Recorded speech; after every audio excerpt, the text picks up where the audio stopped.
Now to Muncie, where investigators are back on the scene of that house explosion. A blast leveled one home, damaged a couple of other houses, and triggered an evacuation of a neighborhood.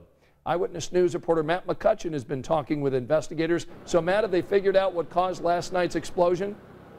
Scott, good afternoon. The fire marshal, as well as the Muncie Fire Department and police, all here on the scene to try to figure out what exactly happened. You can see what remains of that home. When this happened last night around 8 o'clock, you can see how it blew the walls out of that home and how the ceiling came crashing down. In addition to destroying this home, you also see the home right next door to the right of it, how it blew out the windows inside there as well as rocked that home. And in addition to that, the home right next door to the left also suffered some damage as well. We spoke to the homeowner who has been living there for 20 years. She said around 8 o'clock last night, she and her husband were actually lying down in bed asleep when all of a sudden they were jolted awake by what they believe to be a natural gas explosion. The investigation into that continues this noon hour. That family had to go to a shelter for a couple of hours last night.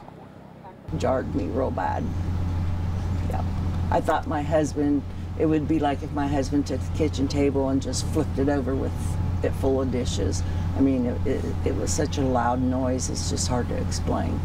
And a live look right now, you see the investigators combing through different parts of this home to try to pin together what exactly caused this. Despite this being an actual explosion, they say there's actually very little fire damage done to this home. The investigation continues into parts all around this home. They're also going to have to bring in heavy-duty equipment to lift part of this home up and try to pull items out that the home fell on top of as part of their investigation to find out the exact cause, if this is suspicious, if this is a natural gas leak, etc. All of that still under investigation. Investigation that is expected to take several weeks here in this area. Residents were evacuated for about 3 hours in a 4 to 5 block radius of this home. They were allowed to return home around 11 o'clock last night. Again, despite these images, no one hurt. That's because this home had actually been abandoned. We'd learned that the homeowner was trying to put it up for sale. Again, the investigation continues, and we'll have much more throughout the day here on air and online. Scott.